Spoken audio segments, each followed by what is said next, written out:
Subscribe the channel and click the bell icon to get latest update. Hello friends, Amrit Dahiya tutorial में आपका फिर से स्वागत है और आप देख रहे हैं डॉक्टर अमृत दहिया को।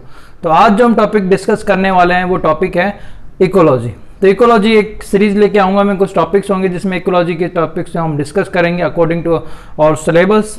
तो इसमें हम आज जो टॉपिक है उसमें हम डिस्कस करेंगे इकोलॉजी में जनरल इंट्रोडक्शंस, जैसे कि इकोलॉजी की डेफिनेशंस क्या है, मीनिंग्स क्या है, इसकी डिफरेंट ब्रांचेज हैं उनके मीनिंग्स क्या हैं, साथ ही साथ जो इकोलॉजी के क्लासिफिकेशन है, लेवल ऑफ क्लास इकोलॉजी है, ये कुछ टॉपिक्स हैं वो हम इसमें डिस्कस करेंगे। तो देखते हैं कि क्या है। सबसे पहले जो इकोलॉजी है वो टर्म जो है उसका मीनिंग, जैसे कि इको प्लस लॉजी। तो इको जो है वो ग्रीक वर्ड है जिसका मीनिंग है जो बना है ओइकोज। ओइकोज जो है उसका मीनिंग होता है हैबिटाट, एंड लोगोज का हम पढ़ते ही आए हैं कि लोगोज का मीनिंग होता है स्टडी से। तो जो हैबिटाट की स्टडी है उसे इकोलॉजी कहा जाता है। तो इस डेफिनेशन में हम इस तरीके से लिख सकते हैं, the study of the habitation of the living organism is called ecology. And इसको अगर वैसे हम कॉम्प्रिहेंसिव वे में लिखें, जिसके अंदर हम एनिमल्स के बीच में जो प्लांट एंड एनिमल्स हैं उनके बीच में इंटरेक्शंस हैं, एंड साथ में उनका इन्वायरमेंट से क्या इंटरेक्शंस है, अगर सभी को इंक्लूड करते हुए डेफिनेशन लिखें इकोलॉजी की, तो वो हो जाती है the study of the plant and animals in their relation to each other. ठीक है, प्लांट एंड एनिमल्स का रिलेशन है एक दूसरे से भी, एंड टू देयर इन्वायरमेंट, और उनके इन्वायरमेंट के साथ में। तो इस तरीके से प्लांट के बीच में, एनिमल्स के बीच में, प्लांट एंड एनिमल्स के बीच में, एंड प्लांट एंड एनिमल्स का इन्वायरमेंट के रेस्पेक्टिव जो इंटरेक्शंस हैं वो सभी इंक्लूड करते हुए हम जो इकोलॉजी में इसकी स्टडी करते हैं। ठीक है, तो इकोलॉजी जो स्टडी है वो इंटरेक्शंस की है between organisms and environment. Okay, तो इकोलॉजी जो टर्म है वो फर्स्ट कॉइन की गई थी अर्नेस्ट हैकेल के थ्रू। जो अर्नेस्ट हैकेल साइंटिस्ट है, इन्होंने इसे कॉइन किया था, और इनका जो ये जो थे वो जर्मन साइंटिस्ट थे। ओके, अगर हम देखे जाए, वैसे अगर हम देखें साइंटिस्ट को देख लेते हैं पहले। जैसे फादर ऑफ इकोलॉजी तो है हम्बोल्ट। ठीक है, फादर ऑफ इकोलॉजी कौन है? हम्बोल्ट है। वही फादर ऑफ इंडियन इकोलॉजी कौन है? प्रोफेसर रामदेव मिश्रा। ठीक है, प्रोफेसर रामदेव मिश्रा जो है वो फादर ऑफ इंडियन इकोलॉजी है। इन्हें इसलिए कहा जाता है क्योंकि इन्होंने, जैसे कि जो BHU यूनिवर्सिटी है वाराणसी के अंदर, तो बनारस जिसे कहते हैं, तो वहाँ पर जो BHU यूनिवर्सिटी है उसके अंदर इन्होंने डिपार्टमेंट की स्टार्टिंग की थी इकोलॉजी के लिए, मतलब इकोलॉजी को एज ए स्टडी के तौर पे वहाँ स्टार्ट किया था। तो इसीलिए इन्हें फादर ऑफ इंडियन इकोलॉजी कहा जाता है, प्रोफेसर रामदेव मिश्रा। ठीक है, तो वहाँ मतलब इसकी इकोलॉजी की स्टडी को उन्होंने स्टार्ट किया था, इसलिए जो है इन्हें फादर ऑफ इंडियन इकोलॉजी कहा जाता है। इसके अलावा जो है इकोलॉजी जो है branch of biology he count होती है। अगर हम देखें कि हमारे जो सिलेबस होता है उसमें हम देखते हैं कि बॉटनी में भी हमें इकोलॉजी पढ़नी होती है, जूलॉजी में भी हम पढ़ते हैं, बट डिफरेंस क्या होता है दोनों में? जैसे कि बॉटनी में हम जब स्टडी करते हैं तो हम करते हैं प्लांट के रिस्पेक्टिव, और वहीं जब हम जूलॉजी के अंदर स्टडी करते हैं इकोलॉजी तो हम वहाँ स्टडी करते हैं एनिमल्स के रिस्पेक्टिव। बट दोनों में कॉमन क्या है? कॉन्सेप्ट्स, जो बेसिक कॉन्सेप्ट्स हैं वो इकोलॉजी की दोनों में सेम रहती है, बट एग्जाम्पल्स जो होते हैं वो चेंज हो जाते हैं। तो यहाँ मीनिंग क्या है कि पहले plant ecology and animal ecology अलग अलग काउंट होती थी, बाद में बायो इकोलॉजी कहा जाने लगा। आजकल ये माना जाता है कि जो ऑर्गेनिज्म अकेले ही नहीं है कि आप आइसोलेट करके इनकी स्टडी कर सकते हो इकोलॉजी में, इनका इंटरेक्शंस रहता है एनवायरनमेंट के साथ में, एबायोटिक फैक्टर्स के साथ में। तो ऐसे केस में जो मैटर है वो ट्रांसफर होता है एबायोटिक फैक्टर्स के अंदर भी, तो उसे वहाँ भी उन फैक्टर्स की भी स्टडी करना जरूरी होता है। तो ये जो है बायो से बियॉन्ड है कि आप बायोलॉजी के अंदर ही रहते हुए इकोलॉजी की स्टडी नहीं कर सकते, आपको बायो से बियॉन्ड जाके स्टडी करनी होती है, जिसमें डिफरेंट ब्रांचेज जो होती है वो भी इंक्लूड हो जाती है।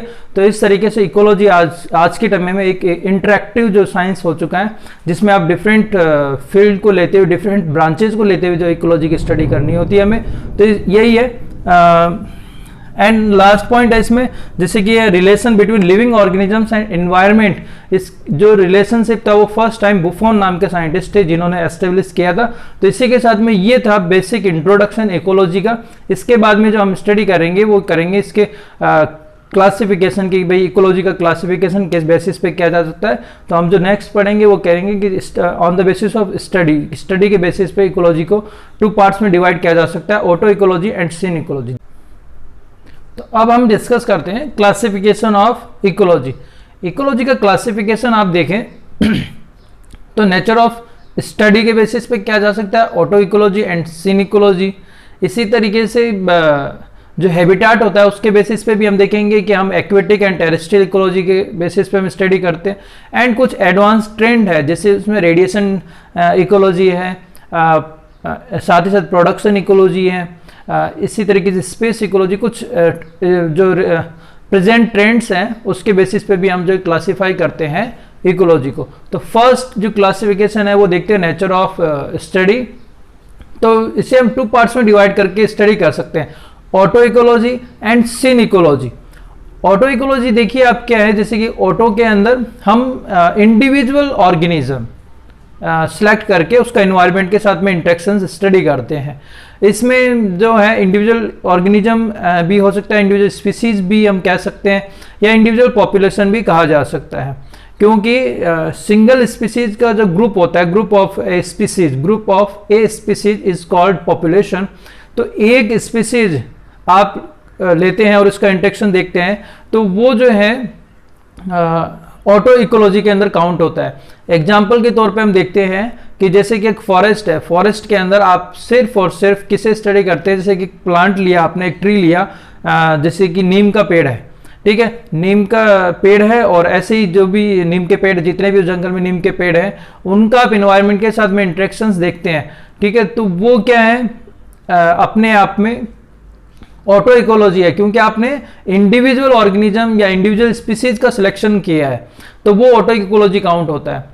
इसीलिए इसे ऑटो इकोलॉजी को इकोलॉजी ऑफ स्पीसीज भी कहा जाता है। वहीं हम देखते हैं सीन इकोलॉजी, जैसे कि डेफिनेशंस आपको नजर आ रही है। सीन इकोलॉजी के अंदर क्या होता है, स्टडी हम करते हैं, जैसे कि ऑटो इकोलॉजी में हमने क्या स्टडी किया है, एक इंडिविजुअल ऑर्गेनिज्म लेकर हमने स्टडी किया है।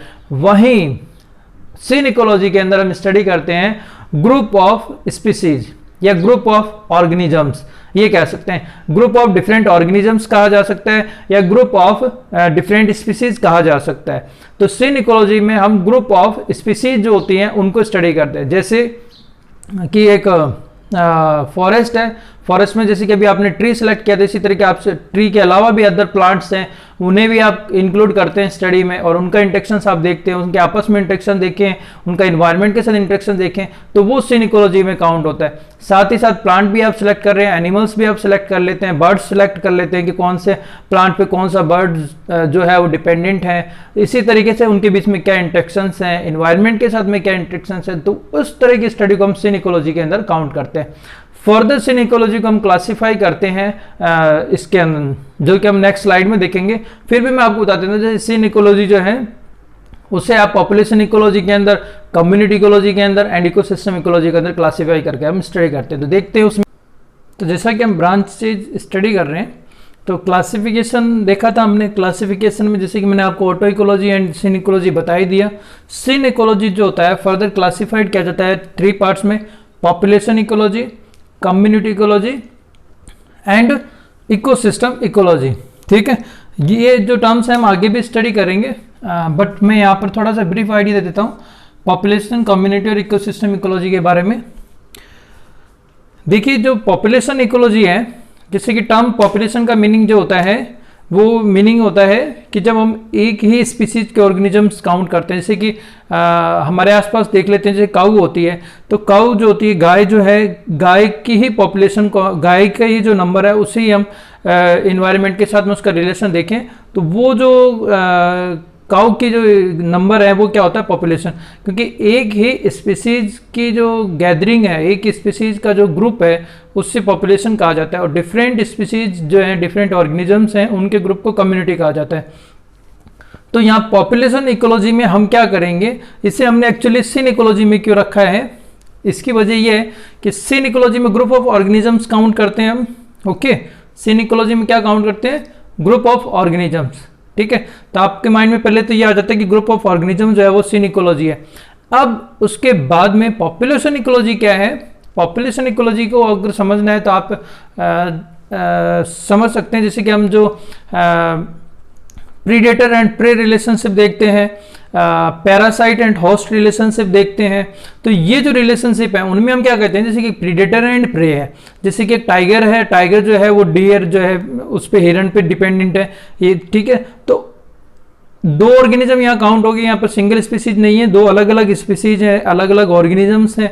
तो ये जो है डायरेक्ट किस में आ जाएगा, सिन इकोलॉजी में। बट हमने क्या है यहाँ पर कई सारी स्पीसीज और कई सारे जो ऑर्गेनिजम्स हैं उनको काउंट नहीं किया, सिर्फ दो के बीच में ही हम रिलेशनशिप देख रहे हैं। तो इस तरह की जो रिलेशनशिप होती है उसकी स्टडी की जाती है पॉपुलेशन इकोलॉजी के अंदर। तो पॉपुलेशन इकोलॉजी जो है वो स्टडी करता है एक छोटे लेवल पर ऑर्गेनिजम्स जो हैं, 2 या 3 ऑर्गेनिजम्स के बीच में हम स्टडी करते हैं। तो इस तरीके से पॉपुलेशन ऑर्गेनिज्म इकोलॉजी के अंदर हम कुछ स्पेसिफिक रिलेशनशिप, जैसे कि प्रीडेटर प्रे रिलेशनशिप है, पैरासाइट एंड होस्ट रिलेशनशिप है, डिजीज डायनामिक्स है, मतलब एक डिजीज जो है, जैसे कि एक डिजीज है वो एनिमल्स के थ्रू, जैसे कि प्लांट में भी जाती है या नहीं जाती है, प्लांट्स के थ्रू एनिमल्स में है, या प्लांट एनिमल्स के थ्रू कोई डिजीज जैसे कि ट्रांसफर हो चुकी है ह्यूमन के अंदर। तो ये जो रिलेशनशिप है एक ऑर्गेनिज्म से दूसरे ऑर्गेनिज्म में जो इंटरेक्शंस हम देख रहे हैं, वो जो इंटरेक्शंस होती है वो पॉपुलेशन इकोलॉजी के अंदर काउंट होती है।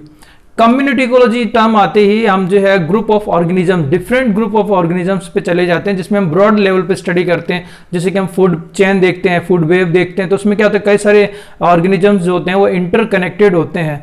तो ये जो फूड वेव है, फूड चेन्स है, ये जो स्टडी है ये जो है वो आपको कम्युनिटी इकोलॉजी के अंदर देखने को मिलेगी। इकोसिस्टम इकोलॉजी क्या है, जैसे कि इकोसिस्टम जो टर्म है उसके अंदर हम जो बायोटिक एंड एबायोटिक कंपोनेंट दोनों काउंट करते हैं। इकोसिस्टम के अंदर बायोटिक एंड एबायोटिक कंपोनेंट दोनों काउंट किए जाते हैं। तो उस केस में एक जो स्टडी हम कर रहे हैं उसमें अगर हम बायोटिक और एबायोटिक कंपोनेंट दोनों ले रहे हैं और उनके बीच में हम स्टडी कर रहे हैं, ठीक है, क्योंकि कम्युनिटी तक क्या था, जब हम कम्युनिटी में क्या करते थे, हम सिर्फ ऑर्गेनिजम्स के बीच में ही इंटरेक्शंस को स्टडी कर रहे हैं। बट इकोसिस्टम इकोलॉजी के अंदर हम क्या करेंगे, बायोटिक तो है ही, साथ ही साथ में एबायोटिक कंपोनेंट भी हम काउंट करते हैं और उनके बीच में इंटरेक्शंस हम काउंट करते हैं। जैसे कि साइकिल, जो नाइट्रोजन कार्बन साइकिल है, डिफरेंट साइकिल है, वो हम देखते हैं, या फूड का जो फ्लो हो रहा है वो किस तरीके से हो रहा है, न्यूट्रिएंट का फ्लो किस तरीके से हो रहा है। फॉस्फोरस साइकिल जैसे हम देखते हैं कि वो जैसे रॉक के थ्रू होता है, रॉक से वाटर में चला जाता है, वाटर से एनिमल्स में आ जाता है। तो ये जो साइकिल है इस तरह का, जिसमें एबायोटिक कंपोनेंट भी इंक्लूडेड है। तो इस तरह की जो स्टडी होगी, इस तरह के इंटरेक्शंस होंगे, वो जो हम स्टडी करेंगे इकोसिस्टम इकोलॉजी के अंदर, ठीक है। तो ओवरऑल इंटरेक्शन ही है, बट पॉपुलेशन में हम क्या करते हैं, 2 या 3 ऑर्गेनिजम्स के बीच में था। कम्युनिटी इकोलॉजी के अंदर जो है हम डिफरेंट ऑर्गेनिजम्स के बीच में स्टडी करते हैं, एंड इकोसिस्टम इकोलॉजी के अंदर हम जो है बायोटिक काउंट भी करते हैं और एबायोटिक कंपोनेंट भी काउंट करते हैं, और दोनों के बीच में इंटरेक्शन हम स्टडी करते हैं। तो इस तरीके से आप इन्हें समझ सकते हैं। इसके बाद में जो है हैबिटेट के बेसिस पे, जैसे कि हैबिटेट के बेसिस पे भी जो है इकोलॉजी को आप डिफाइन कर सकते हो। जैसे कि यहाँ पर है वो एक तो है aquatic ecology and terrestrial ecology. तो एक्वेटिक इकोलॉजी का मीनिंग तो हो जाएगा जैसे कि वाटर से रिलेटेड, ठीक है, कि वाटर के अंदर ऑर्गेनिजम्स हैं और उनका क्या इंटरेक्शंस हैं, एनवायरनमेंट के साथ में क्या इंटरेक्शंस हैं, अगर वो हम वाटर के अंदर स्टडी कर रहे हैं तो वो हो जाता है एक्वेटिक इकोलॉजी। और वहीं जब हम टेरेस्ट्रियल का मतलब होता है लैंड पे, तो ठीक है, तो सॉयल पार्ट है, सॉयल पर अगर हम स्टडी कर रहे हैं, सॉयल पे ऑर्गेनिजम्स है, लैंड पार्ट पे ऑर्गेनिजम्स हैं, और उनके जो आसपास के एनवायरनमेंट से क्या रिलेशनशिप है, अगर वो हम स्टडी कर रहे हैं तो वो हो जाएगा टेरेस्ट्रियल इकोलॉजी, ठीक है।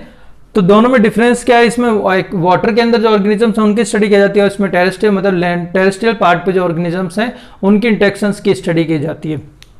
इसे फर्दर डिफाइन किया जा सकता है fresh water and marine water algae. तो एल्गी इकोलॉजी, तो fresh water ecology and marine water ecology में डिफरेंस ये होगा कि फ्रेश वाटर में फ्रेश वाटर होगा एंड मेरीन वाटर के अंदर मेरीन वाटर। फ्रेश वाटर के अंदर जैसे कि रिवर है, पॉन्ड है, इनके एग्जांपल्स आप लिख सकते हैं, एंड मेरीन वाटर के अंदर सी हो जाता है, ठीक है। तो ओशियन के एग्जांपल्स हैं, ये जो है आप लिख सकते हो, जैसे कि एस्चुरी, अगर एस्चुरी में हम स्टडी करते हैं तो वो सब जो है वो मेरीन वाटर के अंदर हम स्टडी करते हैं। टेरेस्ट्रियल इकोलॉजी जो टेरेस्ट्रियल पार्ट है उसे 3 पार्ट में डिवाइड किया गया, जैसे ग्रास भी हो सकते हैं, ग्रास लैंड पार्ट हो सकता है, फॉरेस्ट हो सकता है, डेजर्ट हो सकता है। तो ग्रास लैंड में जो ऑर्गेनिजम्स हैं उनके इंटरेक्शंस की स्टडी ग्रास लैंड इकोलॉजी होगी। फॉरेस्ट इकोलॉजी का मीनिंग जो फॉरेस्ट के अंदर जो ऑर्गेनिजम्स हैं उनका इंटरेक्शंस की स्टडी जो होगी फॉरेस्ट इकोलॉजी होगी। एंड डेजर्ट इकोलॉजी में तो डेजर्ट एरिया के अंदर जो ऑर्गेनिजम्स हैं उनके इन्वायरमेंट के साथ में क्या इंटरेक्शंस है उसको हम डेजर्ट इकोलॉजी के अंदर स्टडी करते हैं।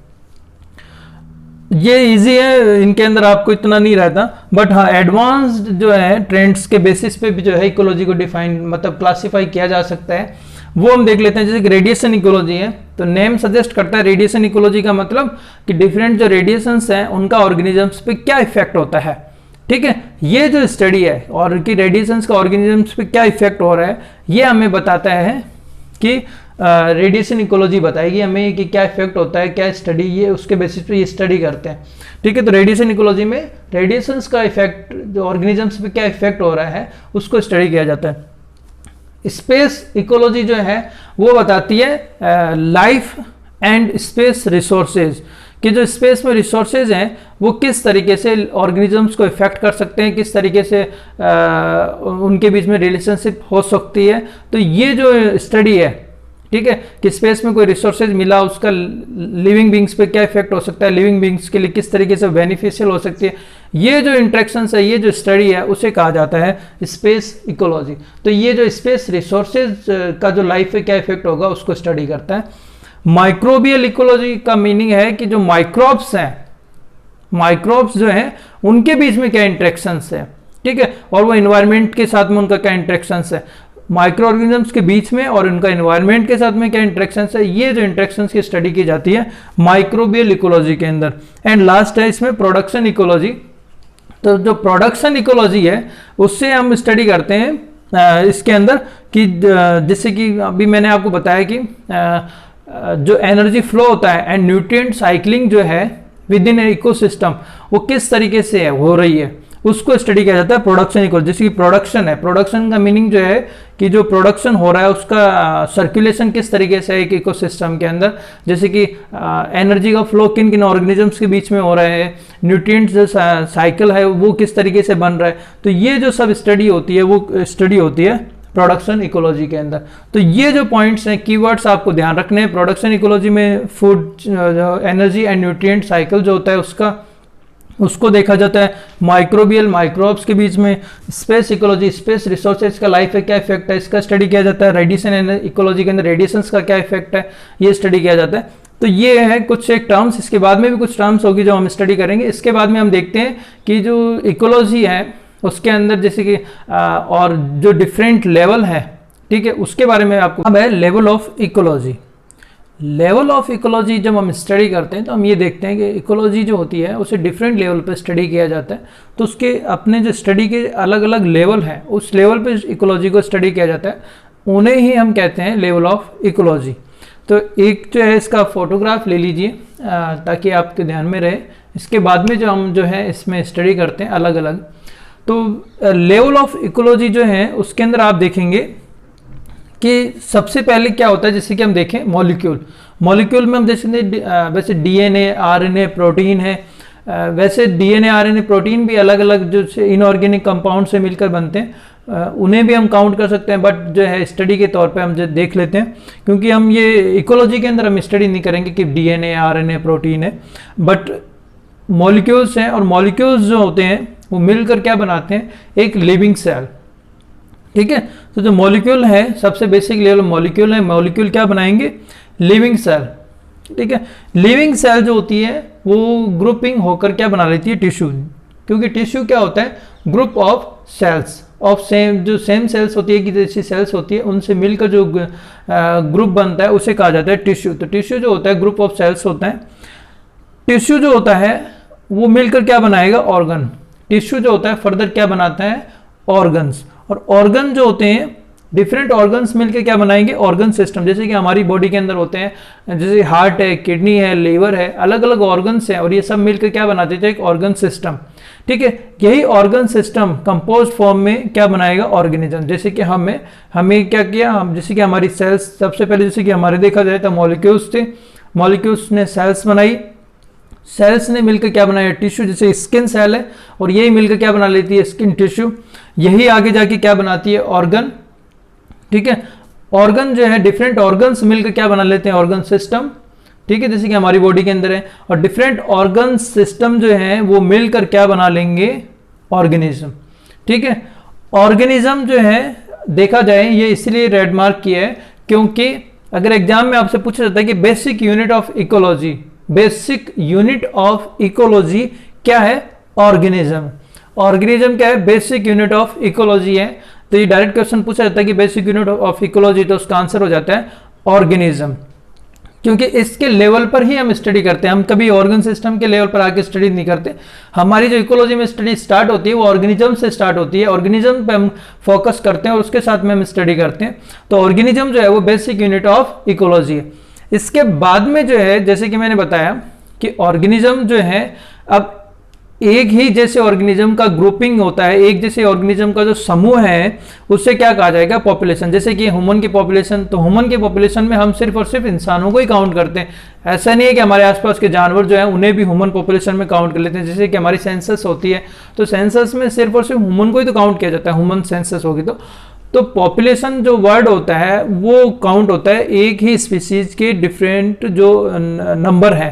ठीक है, मतलब ग्रुपिंग ऑफ ए स्पीसीज। ठीक है, grouping of a species, group of a species जो होता है वो क्या होता है, population. Group of a species of it is called population. जैसे कि गायों की है, गायों की एक संख्या है कई सारी एक जगह पर। जैसे कि आपका कोई टाउन है, जैसे कि कोई भी टाउन, जैसे कि हमारा टाउन सीकर है, तो सीकर के अंदर जितने भी गायें हैं उनको अगर हम काउंट करें तो वो गाय की पॉपुलेशन काउंट होगी। इसी तरीके से यहाँ रहने वाले लोग कितने हैं, आदमी कितने हैं, इंसान कितने हैं, तो उनकी जो नंबरिंग है, उनका जो ग्रुप है वो क्या, पॉपुलेशन काउंट होता है। तो पॉपुलेशन जो होता है ग्रुप ऑफ स्पीसीज होता है, ग्रुप ऑफ ए स्पीसीज। जैसे कि मैंने यहाँ लिखा है population group of individual species. एक ही स्पीसीज जो होता है उसका ग्रुप को पॉपुलेशन कहा जाता है। यहाँ से भी क्वेश्चन पूछा जाता है, डायरेक्ट आपको पता होना चाहिए पॉपुलेशन क्या है, ग्रुप ऑफ इंडिविजुअल स्पीसीज। ठीक है, या इंडिविजुअल ऑर्गेनिजम्स भी यहाँ लिखा जा सकता है। ठीक है, नेक्स्ट है these are capable of interbreeding, मतलब उनके बीच में ब्रीडिंग हो सकती है, और ये सही भी है, ब्रीडिंग हो सकती है क्योंकि स्पीसीज जो होगी वो ब्रीडिंग के लिए ही होती है। And inhabiting at one place, मतलब एक ही जगह पर रह रहे होंगे। तो इस टर्म को क्या किया जाता है, पॉपुलेशन कहा जाता है। तो ये आपको ध्यान रखना है, ग्रुप ऑफ इंडिविजुअल ऑर्गेनिज्म और इंडिविजुअल स्पीसीज पॉपुलेशन होती है। ठीक है, तो ये कुछ बेसिक टर्म्स है जो कि आपको क्लियर होनी चाहिए कि क्या होता है। कम्युनिटी, कम्युनिटी क्या होगी, ग्रुप ऑफ डिफरेंट ऑर्गेनिजम्स, या ऐसे भी कह सकते हैं ग्रुप ऑफ डिफरेंट स्पीसीज। अगर अलग अलग स्पीसीज का ग्रुप है तो उसे क्या कहा जाता है, कम्युनिटी। जैसे कि हम हैं, हमारे आसपास यहाँ पर क्या है, डॉग्स भी होते हैं। ठीक है, इसके अलावा कैटल्स हैं और भी आपको मिल जाएंगे, अदर एनिमल्स में हैं। जैसे फॉरेस्ट में आप जाओगे तो वहाँ पर डिफरेंट एनिमल्स होते हैं, जैसे कि आप डिज्नी वगैरह की मूवी भी देखते होंगे, तो उसमें क्या होता है, जैसे फॉरेस्ट के अंदर कई सारे एनिमल्स होते हैं, प्लांट स्पीसीज भी हैं, तो ये सब स्पीसीज मिलकर क्या बना लेती है, कम्युनिटी। ठीक है, तो एक पर्टिकुलर एरिया पर डिफरेंट स्पीसीज जो होती है, पर्टिकुलर एरिया है और वहां पर रहने वाले डिफरेंट स्पीसीज मिलकर क्या बनाती है, कम्युनिटी। ठीक है, तो कम्युनिटी क्या है, it includes all the population. Population का मतलब क्या हो गया, ग्रुप ऑफ स्पीसीज। ठीक है, कि जैसे कि एक ही स्पीसीज था, उनका ग्रुप को क्या कहा जाता है, पॉपुलेशन। तो यहां पर क्या है, ऑल द पॉपुलेशन। ठीक है, मतलब सारी स्पीसीज, जितनी भी स्पीसीज है उन सभी को includes all the population living in A given area. ठीक है, तो इसको इजी वे में बता देता हूं, जैसे कि फॉरेस्ट है, फॉरेस्ट में टाइगर की पॉपुलेशन है। ठीक है, इसके अलावा जो लोमड़ी है, भेड़िए हैं, इनकी पॉपुलेशन है। वहाँ पर भालू भी हो सकते हैं तो भालू की पॉपुलेशन है। इसके अलावा हिरण है, हिरण की पॉपुलेशन है। बंदर है, बंदर की पॉपुलेशन है। तो सबके अपनी अपनी पॉपुलेशन है और ये सारी पॉपुलेशन मिलकर क्या बनाएगी, कम्युनिटी। ठीक है, तो इसे कहा जाता है कम्युनिटी। तो सबसे पहले ऑर्गेनिज्म, ऑर्गेनिज्म के बाद में क्या मिल रहा है, पॉपुलेशन, पॉपुलेशन के बाद में क्या बनेगी, कम्युनिटी। ठीक है, और उसके बाद में बनता है इकोसिस्टम। तो एक बार फिर से देख लेते हैं, एक ऑर्गेनिज्म है, ठीक है, इंडिविजुअल ऑर्गेनिज्म था, उसकी जब ग्रुपिंग हुई, उस जैसे कई हुए तो वो बनते हैं पॉपुलेशन। एक शहर था, यहां पर कई सारे शहर हुए तो शहर जैसे क्या बन गया, पॉपुलेशन बन गई शहर की। शेर के साथ में यहाँ पर कम्युनिटी बनाने के लिए क्या होंगे, भेड़िए भी आ गए, लोमड़ी भी आ गए, गिदड़ भी आ गए, और भी जानवर आ गए, तो सब मिलकर क्या बना लेंगे, कम्युनिटी। ठीक है, ये कम्युनिटी जो है जब इसके साथ में एबायोटिक फैक्टर काउंट होंगे, ठीक है, जो एबायोटिक फैक्टर में डिफरेंट, जैसे कि जो कि नॉन लिविंग पार्ट है एनवायरमेंट का, तो वो जब काउंट होगा, ठीक है, तो उससे कहा जाएगा इकोसिस्टम। ठीक है, जैसे कि वहां पर रिवर है, ठीक है, अदर लैंड पार्ट है, तो ये सारा जो नॉन लिविंग पार्ट है वो जब उसमें काउंट होगा, उनके बीच में जब इंटरेक्शंस होगी उन एनिमल्स की या प्लांट्स की, तो वो जो बायोटिक और एबायोटिक कंपोनेंट, दोनों जो बायोटिक और एबायोटिक कंपोनेंट है, उनको जब हम काउंट करेंगे तो उससे कहा जाएगा इकोसिस्टम। ठीक है, इकोसिस्टम जो होता है वो फंडामेंटल यूनिट ऑफ इकोलॉजी है। ऑर्गेनिज्म क्या है, बेसिक यूनिट ऑफ इकोलॉजी है, and fundamental unit of ecology क्या है, इकोसिस्टम। तो इकोसिस्टम में आप टेम्परेचर है, लाइट है, ठीक है, वाटर है, विंड है, ये डिफरेंट जो एबायोटिक फैक्टर्स हैं वो हम काउंट करेंगे, इनका इंटरेक्शंस क्या है, प्लांट पे क्या इफेक्ट करते हैं, लिविंग जो एनिमल्स हैं उन पे क्या इफेक्ट करते हैं। तो इन दोनों को जो बायोटिक और एबायोटिक कंपोनेंट है, उन दोनों को हम जब एक साथ लेकर स्टडी करते हैं तो वो इकोसिस्टम के अंदर काउंट होती है। तो बायोटिक एंड एबायोटिक फैक्टर दोनों मिलकर क्या बनाते हैं, इकोसिस्टम। ठीक है, नेक्स्ट है लैंडस्केप। लैंडस्केप क्या है, जैसे कि एक पर्टिकुलर एरिया है, वहां पर डिफरेंट इकोसिस्टम्स हैं जो कि आपस में क्या है, इंटर रिलेटेड है। ठीक है, जैसे इकोसिस्टम में आप देखिए कि फ्रेश वाटर इकोसिस्टम है, एक टेरेस्ट्रियल इकोसिस्टम है। टेरेस्ट्रियल से मतलब हो गया फॉरेस्ट इकोसिस्टम है, और बीच में क्या है, रिवर जा रही है, तो रिवर का इकोसिस्टम भी है और टेरेस्ट्रियल इकोसिस्टम भी है। तो ये आपस में क्या है, इंटर रिलेटेड है, एक इकोसिस्टम दूसरे से क्या है, इंटर रिलेटेड है। तो इस तरह के जो इंटर रिलेटेड इकोसिस्टम होते हैं आपस नजदीक के, उनके लिए टर्म यूज होता है लैंडस्केप। क्योंकि इकोसिस्टम में यहाँ क्या था, बायोटिक एबायोटिक फैक्टर काउंट हो गया था।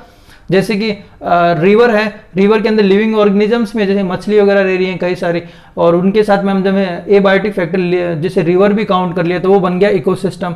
इसी तरीके से टेरेस्ट्रियल पे भी है, डिफरेंट ऑर्गेनिजम्स हैं, और उस पर हम लैंड पार्ट काउंट कर लिया तो वो बन गया टेरेस्ट्रियल इकोसिस्टम। तो जब रिवर इकोसिस्टम और टेरेस्ट्रियल इकोसिस्टम दोनों को हम इंटर रिलेटेड करके हम देखेंगे तो वो बन जाएगा लैंडस्केप। ठीक है, इसीलिए इकोसिस्टम के बाद की जो लेवल है वो क्या है, लैंडस्केप है।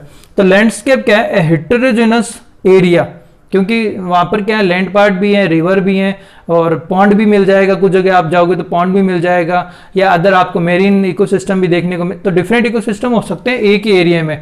तो हेटेरोजेनस एरिया मतलब वहां पर डिफरेंट डिफरेंट इकोसिस्टम है।